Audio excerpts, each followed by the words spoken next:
Россияне в плену миф о самих себе. Русский кокон. На протяжении большей части своей истории Россия существовала в изоляции. Экономической, культурной, торговой, за редкими и короткими периодами открытости, обычно наступавшими после разгромных поражений. Это было вынужденной мерой властей. Нищая, холодная страна с большими амбициями, но без ресурсной базы.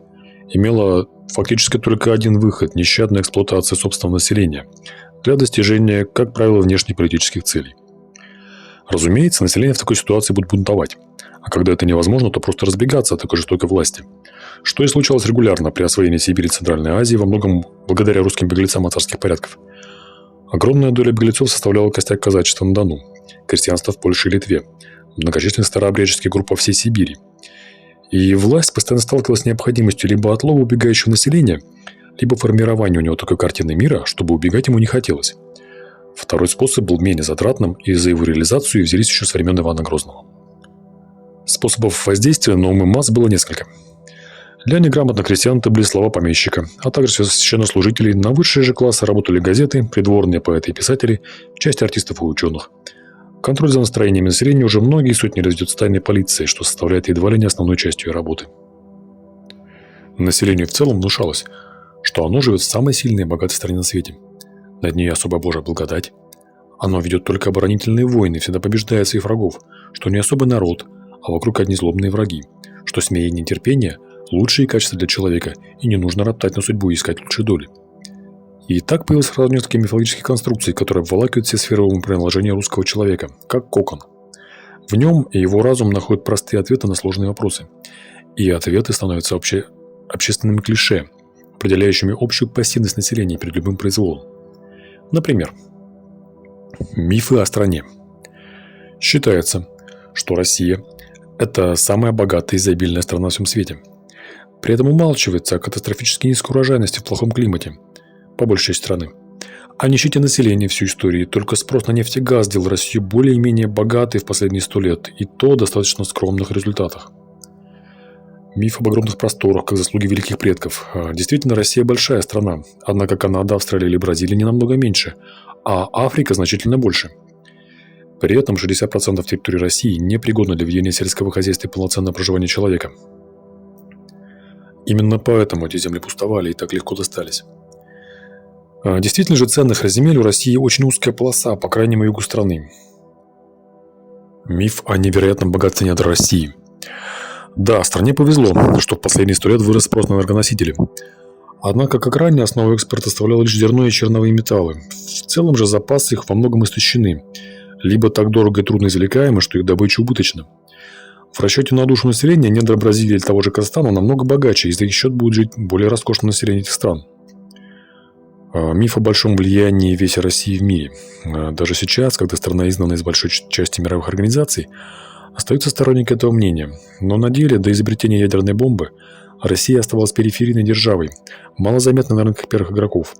Атомное оружие принудительно ввело Россию в это число, но сейчас ни по населению, ни по экономике, ни по культуре или науке Россия не просто не входит в число ведущих стран, но даже активно сдает позиции соседям. Миф о народе.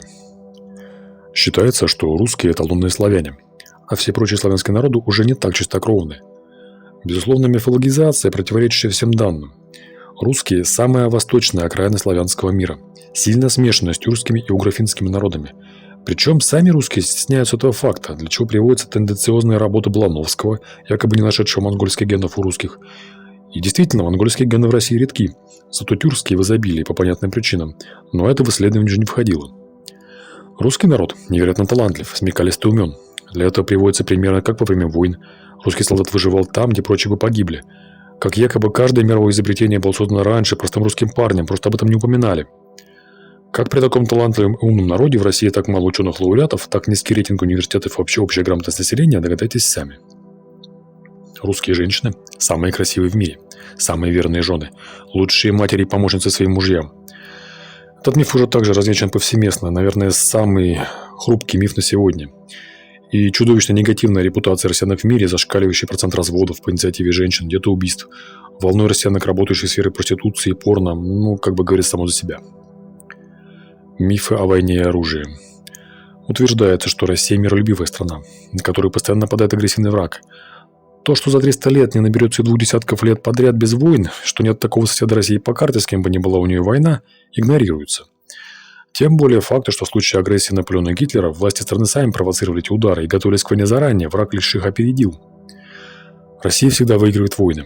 Утверждение ложное, так как Россия проиграла несколько войн откровенно, а еще большее число завершилось позорным миром и уступками сторон в пользу соперника. Русское оружие – лучшее в мире, и ему нет аналогов. Сейчас это особенно смехотворно, но пример постоянно применяется не первую сотню лет. Скорее всего, расчет идет на воодушевление внутреннего потребителя от информации и запугивание врага. Но на деле ни в одной войне русская армия не имела преимущества в технологиях. Собственная база крайне слаба и постоянно отстает. Когда нет союзников, Россия обычно проигрывает войны и, не имея сил технически, опередит соперника. Здесь же мифы об изобретателях и ученых. Если на Западе целый институт и отдельный гений конструируют оружие, проба за пробой улучшая результат, то в России это описывается как некий крестьянский самоучка. Прямо в окопе придумал нечто, обгонявшее ведущие мировые умы на столетия. Следующие десяток лет он колесит по стране с лекциями и более не придумает решительно ничего. А в его творениях обнаружится поразительно много сходства с каким-то ведущим аналогом. Но опять же, это противоречит мифологии, поэтому упускается. Мифы о правителях. Правящий класс представляется двуполярным. Это либо денно и ночно радеющие за страну великие правители, либо бездарные предатели, угробившие процветающее общество. Первые ведут войны и реформы, которые истребляют значительную часть населения, вторые же травоядно, миролюбивые, поэтому отдают свое чужим, за что им не прощается. Биографии великих правителей беспощадно урезаются, оставляя только достижения.